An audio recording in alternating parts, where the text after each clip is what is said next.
Well, it's nice meeting you. I'd also like to tell you a little bit about myself. I'm a children's librarian, currently working in Charlotte-Mecklenburg system. And I love doing story times, and I do that every week to babies and toddlers. But I've also done a little bit of everything. So, and I have four grandchildren of my own, and I love to spend some time with them in the kitchen. And a 4-year-old, an 11-year-old, and oh gosh, 2-year-old right now. And one of the things we love to do is make pizza together. So, but for today, I want to tell you a little bit about what we're going to be doing and what you can expect out of this. Um, so not everybody is aware about how to select books when reading to their kids, the different levels, age appropriate books, and we're focusing today on food. So you'll be able to learn a little bit more about that, how to select those books, and discover the recipes that you and your kids will love to create and make over the years. I want you to be able to ask thought-provoking questions during your time with kids in the kitchen. And you will be able to help them with vocabulary, learning new words, and to connect with their world and what they know. You know, what a 2-year-old knows is quite different than what a 7-year-old knows. So we'll think about different questions we can ask and how we can make those connections for them or help them to make those connections. So together, you and your child will use food to inspire creativity. That's being creative is something that I've always tried to do better or be more creative. So I'm always looking for ways to do that. But also to promote healthy eating. I know some of you have probably picky eaters, especially those little ones.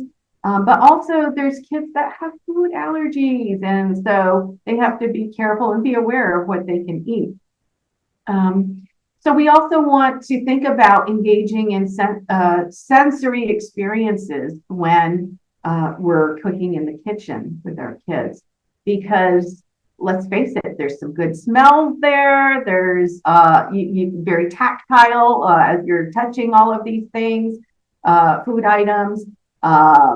Definitely the sight of the beautiful colors, and who doesn't like tasting or even hearing too, as you snap open maybe a pepper, crunchy pepper or something like that.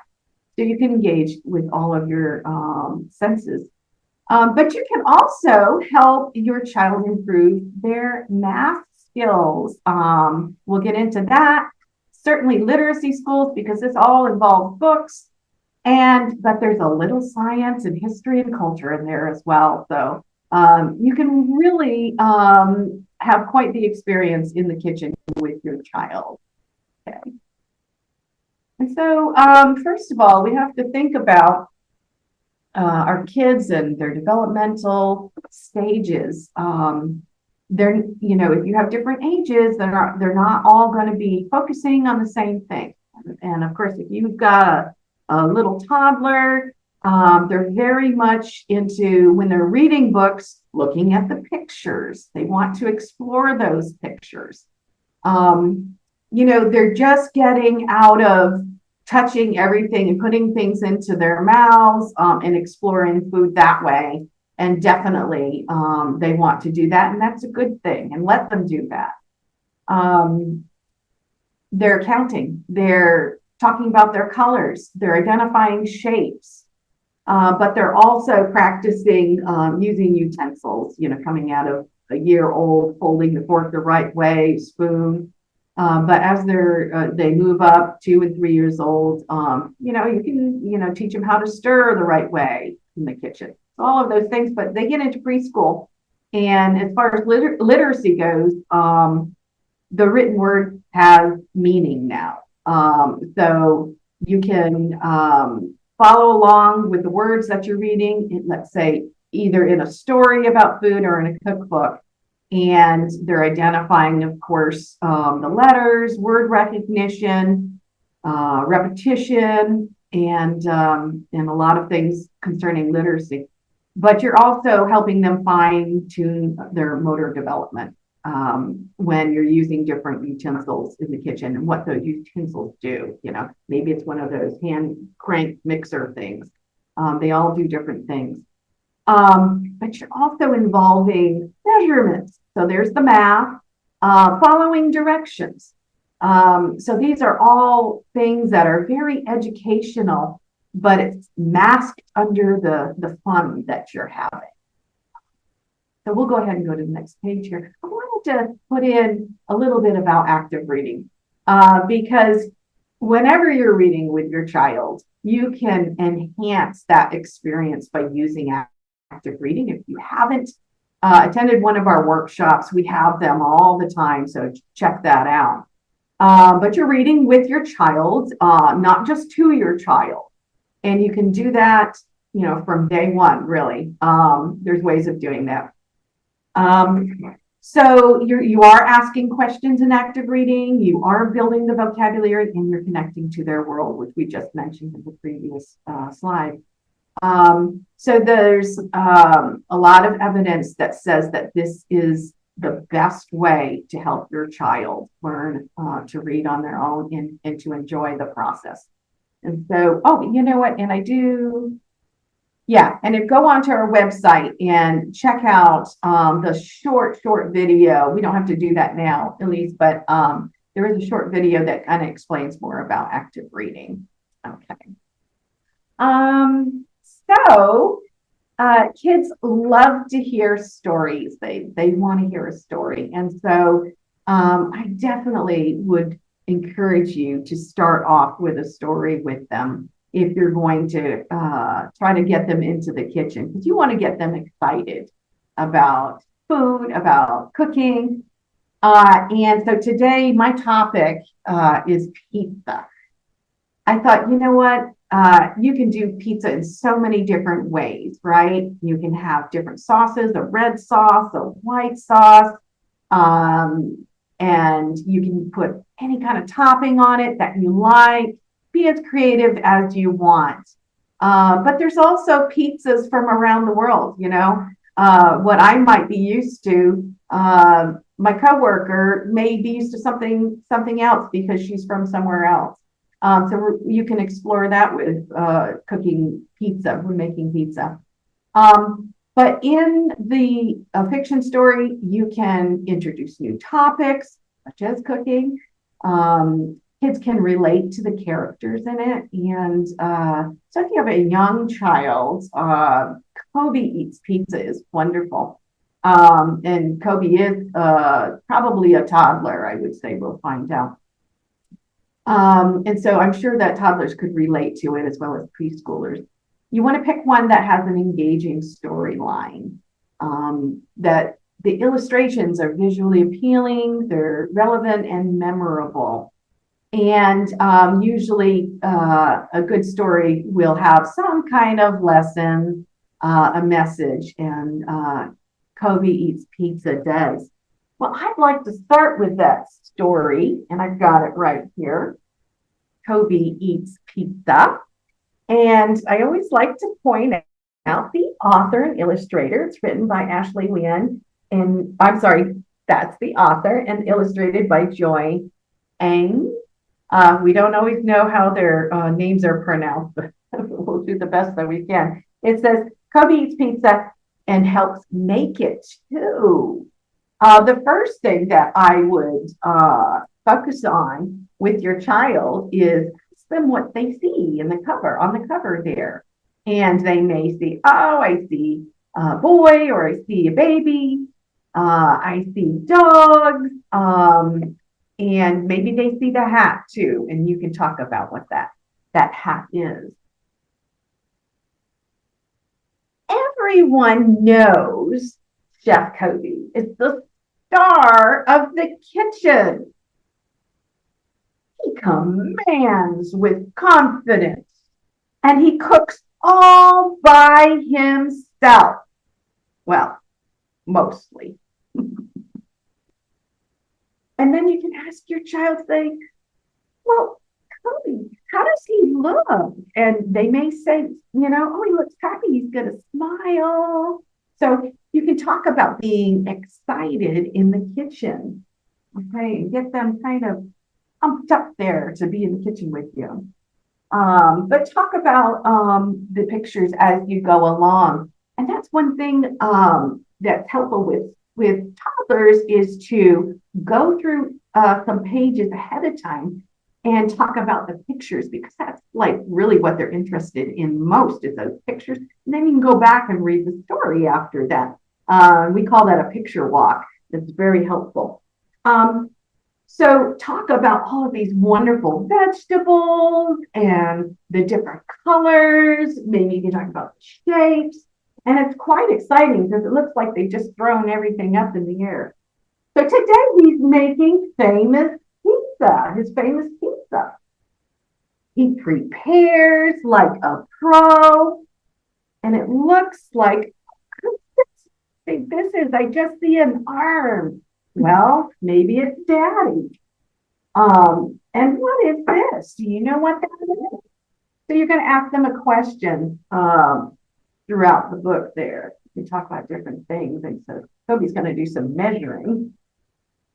Exact measuring is very important. And if you've ever worked with kids in the kitchen, it can be a mess, right? And that's okay. Expect that. And so it looks like he's got far more salt there than he needs. And you can talk about why salt is, you can't have too much salt. So talk about the nutritional side of it too. Chef Kobe announces that it's time to assemble the pizza. And he's doing a little taste testing there, as our kids do. Notice that the text, there's not much text on there. It's just like maybe one or two sentences at the most. So very appropriate for your 2, 3, 4-year-olds, but even 5-year-olds will enjoy this. Talk about what kind of sauce you would put on your pizza. Talk about what kind of dough you would make. Incorporate the science behind making dough and the rising and all of that. What makes it rise? A good chef uses only the best ingredients. Ingredients is what we might call a rare word. If you're new to the kitchen, it's something that we don't use every day in the word ingredients when we talk to our kids, but you can tell them what that means. Ingredients. It says they only use the best ingredients. Well, what do you think here? And these things all make up the pizza. Better make sure, extra sure, Kobe's doing a little more tasting. Perhaps when you're doing this, you can have some of those food items out handy so that they can taste along with Kobe. Or maybe you can say, we'll have our own tasting session in a few minutes after we read the book. There, it's baking time. If they're sliding that into the oven there, and you can talk about kitchen safety, with the oven, that it's hot and only mommy, daddy does it. Talk about, safety with knives because they were doing some cutting. Waiting is hard. So he's got his little timer, and I love using those timers because they can, turn the dial. They have to identify 10 minutes or whatever it is, and they can do it themselves. They can look at the timer as it goes down. It makes a little tick sound. The bell goes off. So all of these things is great for little ones. Waiting is hard. But Chef Kobe and his staff muddle through. Muddle. There's another rare word which you can help them understand what it is. Muddle through. But they're having a good time. They're doing more than muddling. Yummy. Good work. Look. Ding, ding, ding. Yes, I did. We get to get that pizza out, and Dad helps. And he's got his oven mitts on because he wants to stay safe there. And everybody looks like salivating. The dogs, I'm sure, can't wait to get to that pizza. Chef Kobe. He's just smelling that wonderful smell. Again, sensory engagement. Oh, Chef Kobe remembers last. It's the most important one. I wonder what that could be. They already made the pizza. It's already out of the oven.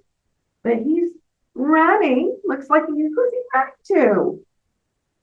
Oh, it looks like Dad, and he's got a younger brother there. Pizza is best not all by yourself,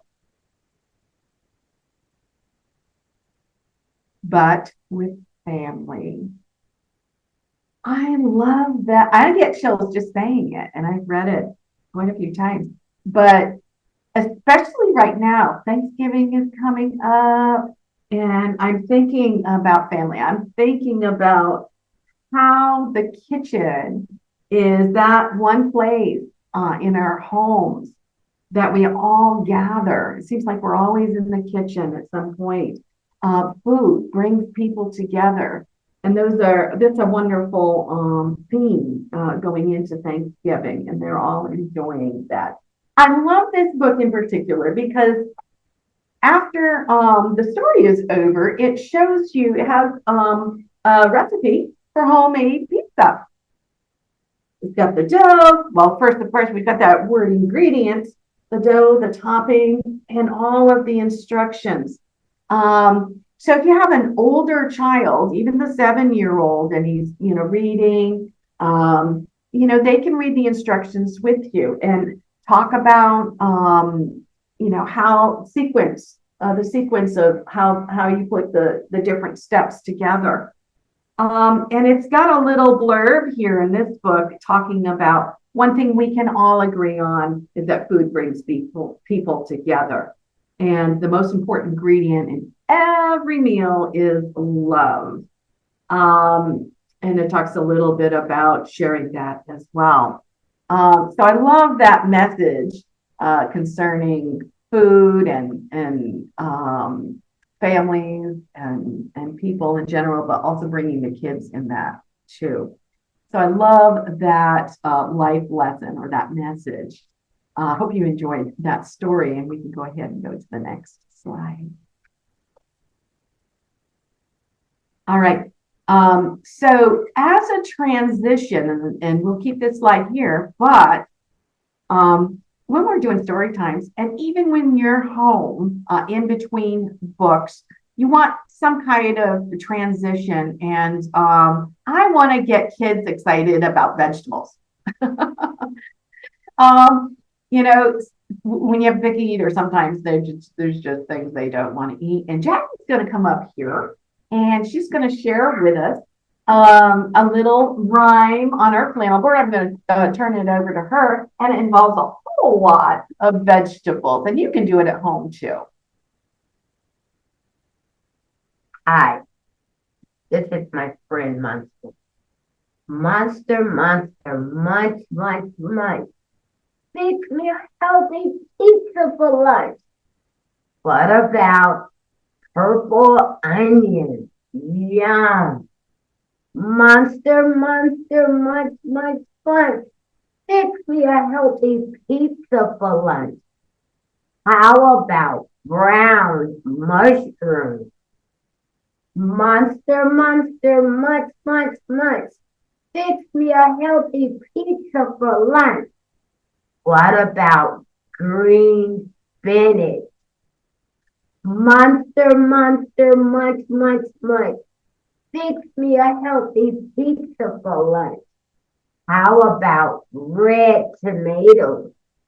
We can add green broccoli, red peppers, and white cauliflower all on our pizza.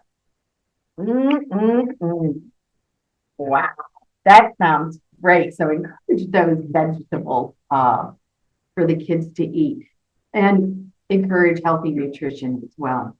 So If you don't have these items, you can create your own little art or craft to do with some paper. And I'm just grabbing that. And all I did is I cut out some circles here. I've got a red one somewhere. I don't see it. But if you start with the square, you can also make the folders, fold it, and you can have them do it with you. You can cut off the corners to make a circle there, but then if you fold it like that, you also have pizza slices too. So that's already in there. That's really neat. And then once you have your base, let's say the pizza dough is like a tan color like this, you're gonna say, what do we put on our pizza?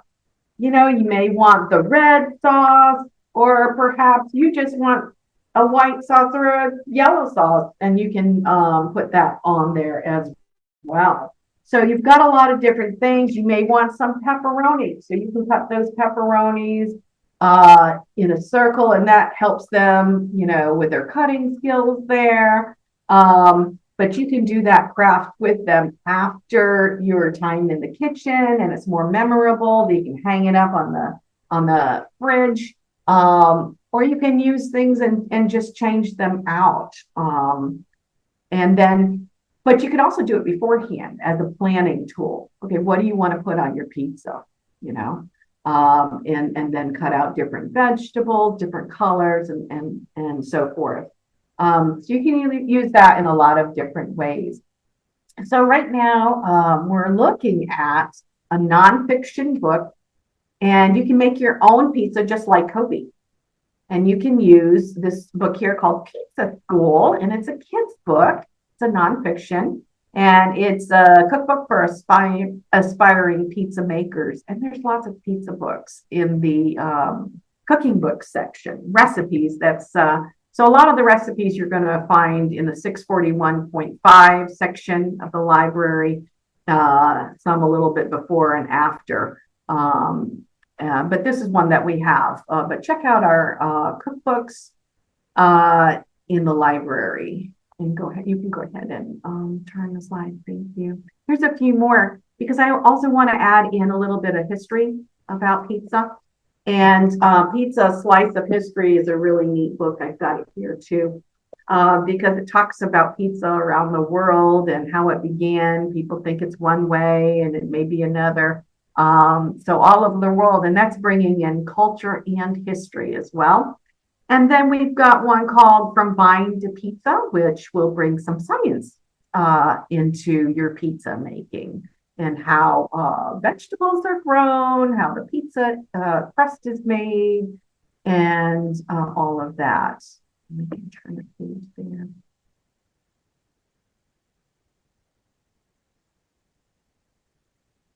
Okay, but don't forget poetry. You know, the poems are in the 811 section of nonfiction.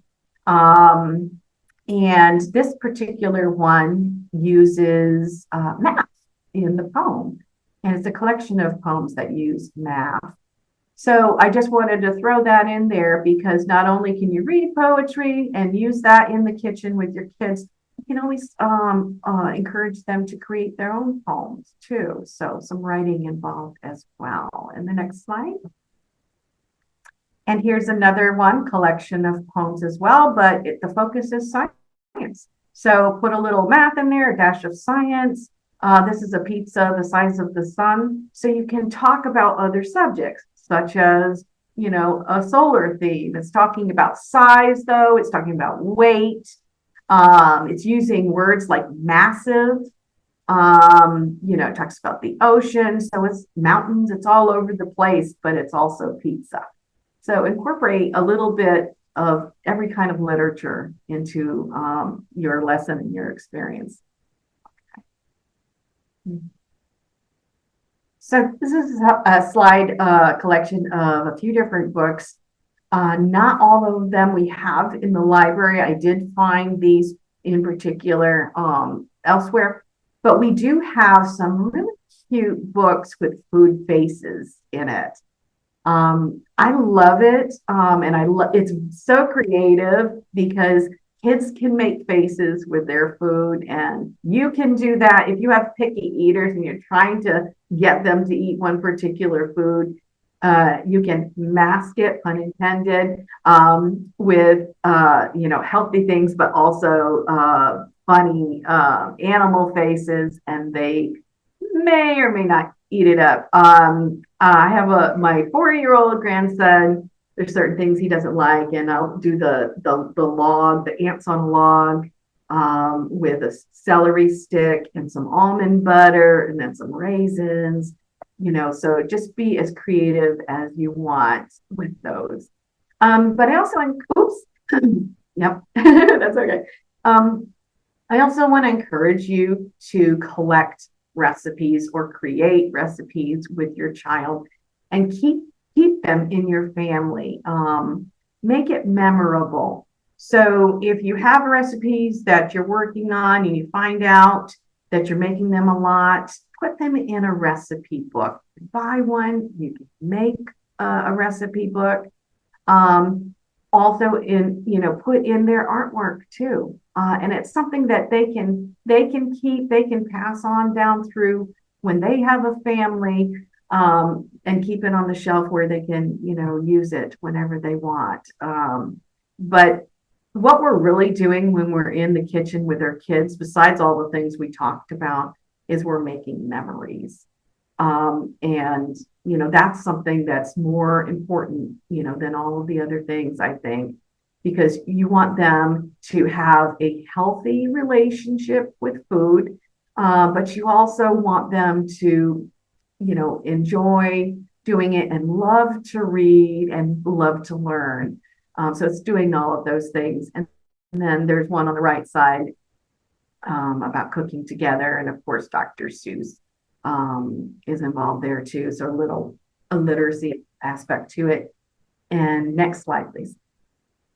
Okay, I went through a lot of information, but I'd love to hear from you. Maybe a little of your experience with cooking in the kitchen. Maybe there's some things that I talked about that you've done, or something that you can share with us that I didn't talk about, because I love to cook in the kitchen with my grandkids too. So the question is, how will you use this new information that you learned today?